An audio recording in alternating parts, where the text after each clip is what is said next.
About a century ago, when the Spanish flu devastated the globe, along with all of the lives it swept away, it also swept away a lot of the cherished funeral rituals and traditions of the time all over the world.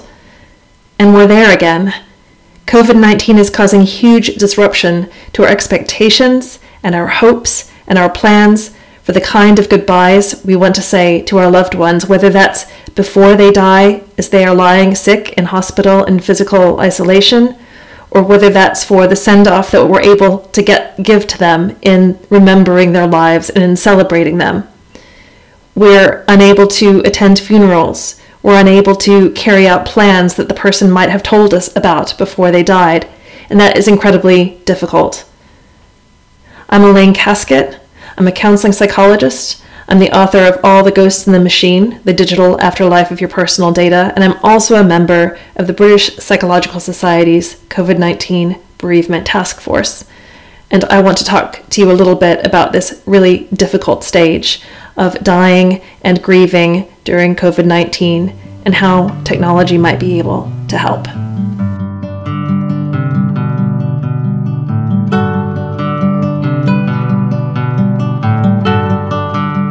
In April of 2020, pediatrician Dr. Sebastian, Yuen's father, died of COVID-19, and his family were not able to be with him. But the brilliant NHS staff gave him their physical presence, and they did something just as important. They set up a video call for Alex, Sebastian's father, and Sebastian and other members of the family. And speaking to the BBC, Dr. Yuen said, "It was really rich. It was really real. He was weak, but we connected as a family. So often there'd be 3 or 4 of us on the telephone on a group video call, and we could speak with each other and comfort each other and make plans. We felt together," which is, and then he said, "I'd never really experienced that before."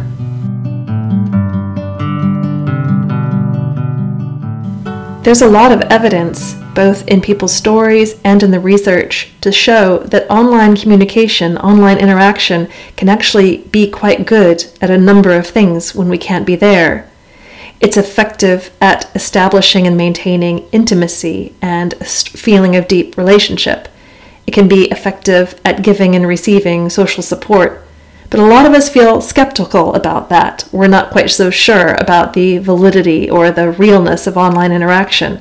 And part of that is from not being accustomed to it for many of us. But it's also at points when we're under high stress and all we want to be is be physically with a person, and we're frustrated by our inability to be there.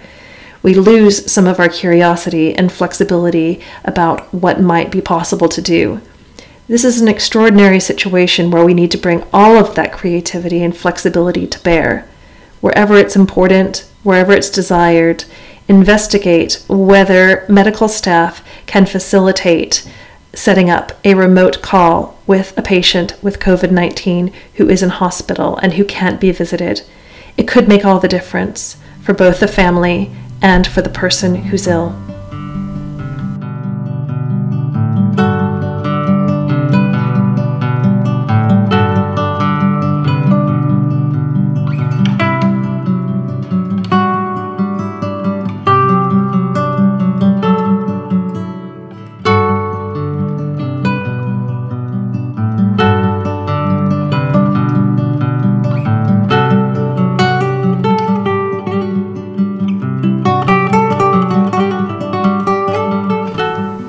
For a number of years now, death and the digital have been coming together in a variety of new and often strange feeling ways.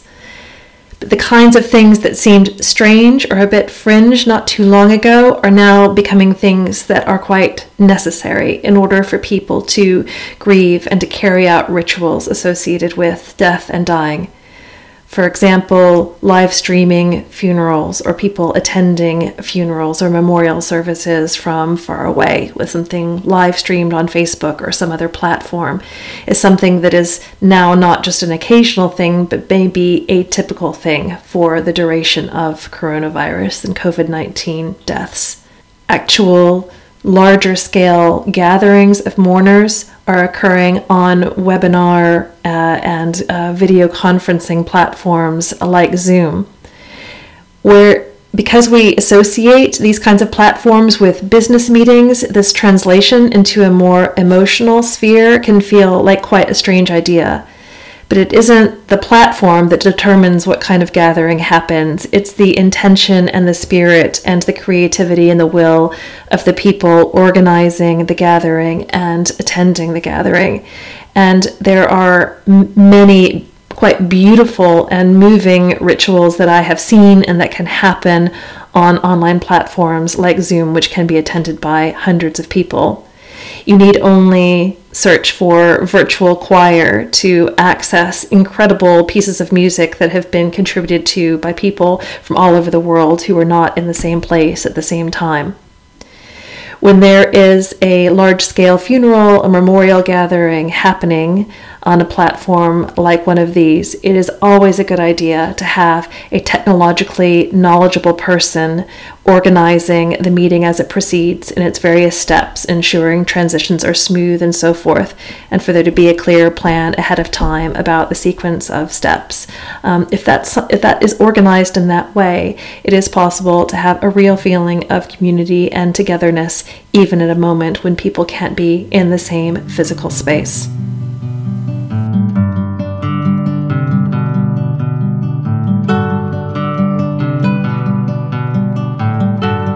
As long as human beings and communities have existed, ritual has probably existed too.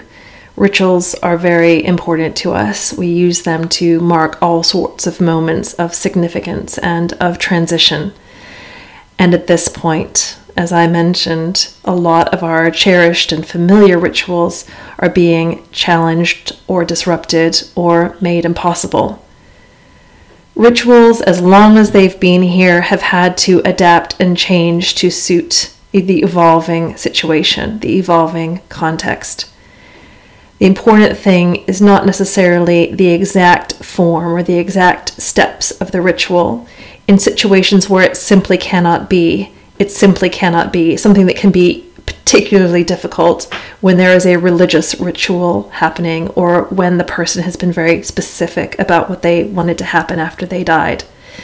But even religious leaders right now are showing great flexibility and adapting and advising people that they need to hold existing rituals lightly and to think about how they can preserve the essential spirit of the moment for conducting a ritual. For example, some rabbis have been advising that for the Seder dinner, it is okay at the moment to use technology platforms like Zoom so that grandparents can watch their children recite the 4 questions. That is a tradition of Seder dinner. Technology at the Seder table is not something that's been smiled upon in the past, but it's recognized that for this context, the principle and the essence is more important. Be as flexible as you can. Hold on to the essence of what feels important in honoring or celebrating someone. Know that when the context changes and contact with others once again becomes possible, that you can have further observances then, and that you can get what you need at that time. The delay might not be what anybody expected or wanted, but in moments like this, the more you can focus on what you can control, the better off you'll be.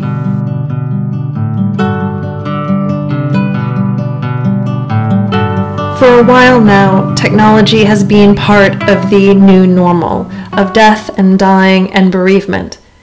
With COVID-19, it's accelerated that trend.